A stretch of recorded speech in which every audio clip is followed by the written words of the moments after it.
education helps in the practical world?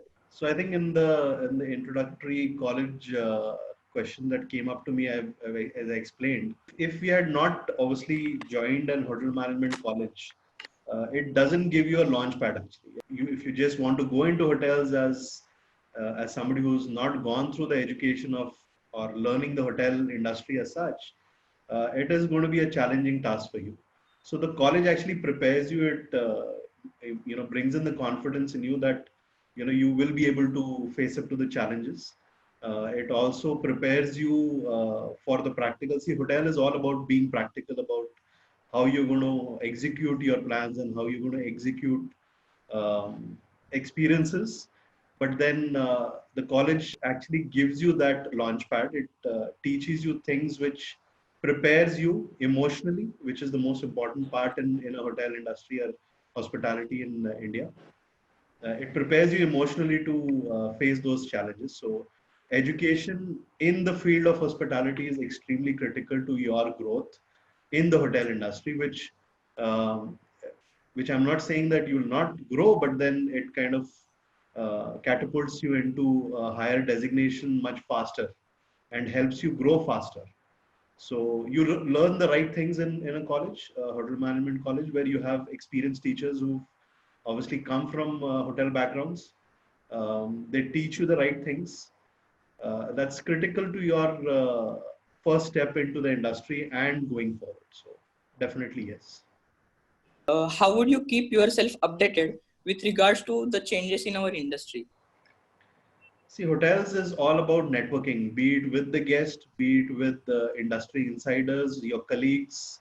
It is all about networking. So one needs to really be in touch with most of the industry people who are there.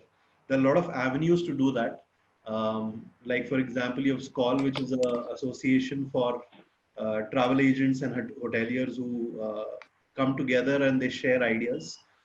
There are a lot of other associations which are there, which you really need to be part of it, which gives you an insight of what are the technology advancements which are happening, what are the new benchmarks which are being created in the hotel industry, what are the best practices being followed by different companies and hotel professionals.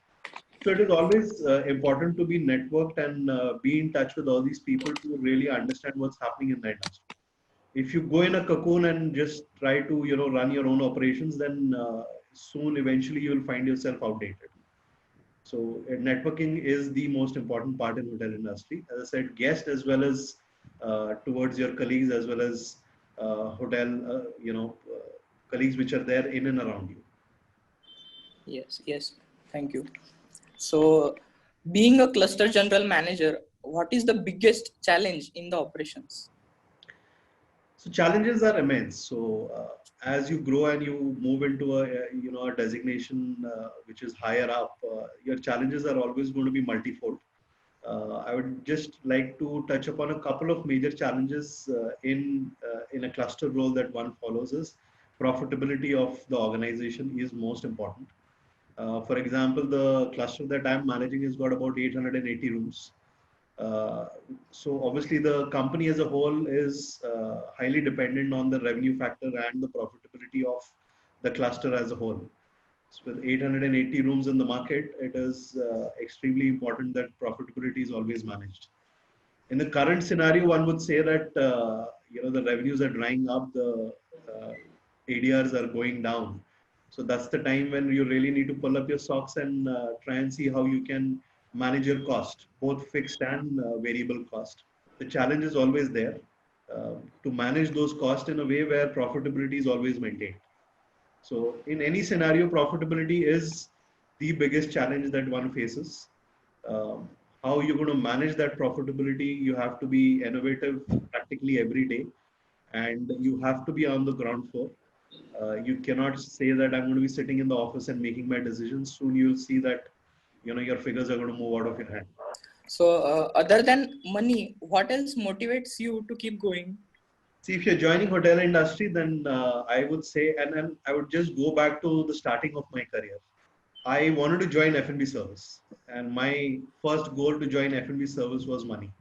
that was most important for me because I'm going to spend so much of money in hotel management, and I need that money urgently because I'm going to be working and I need money. But it's important to understand that if you run behind money, then a lot of things you're going to leave behind. That's the time when I really decided that, okay, that's not the right way to go. Take a step back. And I said, okay, I'm going to try and see how I'm going to grow in the industry, not think about money. If I'm going to think about money initially, then I might end up doing jobs which might give me a lot of money in the beginning, but my growth might get hampered. For example, in F&B service itself, if you look at it, the hierarchy is um, pretty large. So if you join F&B service, your growth in terms of designation is going to stagger. You really will have to put in long number of hours, and also you will have to then move to different departments, your coffee shop, banquets, and other fine dine restaurants to really get the grip of what is happening in that department. And that's why I decided, that I really myself I wanted to be in the front, meeting and speaking to guests. That's what my strength was. So that's what I decided. Okay, I enjoy speaking to guests. I enjoy doing what I'm doing. That's where I want to go, and that's how I decided I'm going to be in front office. Okay. And you want to have a target for yourself that, okay, in 5 years, where I want to be. I want to Right. reach a particular designation in 5 years. Once you reach that, money follows. So I've always been about where I want to be rather than how much money I'm going to earn. It is important, and I think specifically in today's time when everything is online, at a click of a button, you get everything. Sometimes you got to step back and think that career doesn't work on a click of a button. So you want to give yourself time, have patience, and run behind your passion, run behind and what you really like and what you enjoy. With the current pandemic COVID-19 situation, how can students prepare for their job interviews?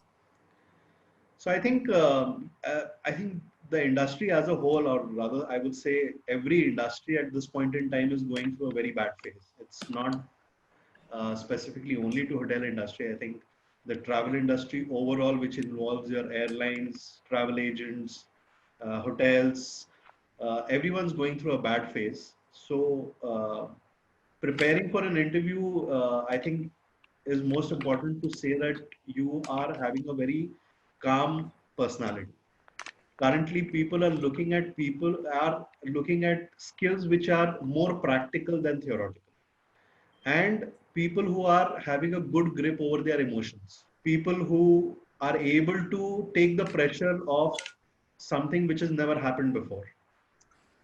So how you demonstrate to the interviewer that you are able to manage and cope up with the pressures is going to be critical, because people are now going to look for individuals and personalities who can cope up with the pressure which is never seen before. The next question is, what are the habits that contributes toward your success? See, the most important habit is discipline. If you are disciplined in terms of time management, you are disciplined in your grooming, which is the most important part. It keeps you engaged, it keeps you activated.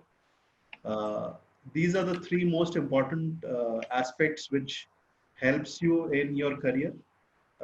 If you are not disciplined, if you are not able to manage time, and if you are not groomed on every day that you are at your workshop, then you're going to soon find yourself being neglected and you're going to find yourself demotivated. So it's important that these 3 points are always followed.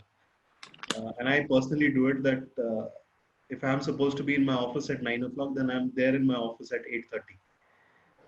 What advice you will give to students regarding getting promotions? So I think the 3 points that I mentioned, discipline and positivity as well as grooming, these reflect your personality, and you need to constantly be working hard towards your goal. Your manager will eventually recognize that, okay, whenever I need somebody to be there working with me, this is the person who's going to be with me. So as I said, you got to be how you're going to be lucky is be at the right time at the right place.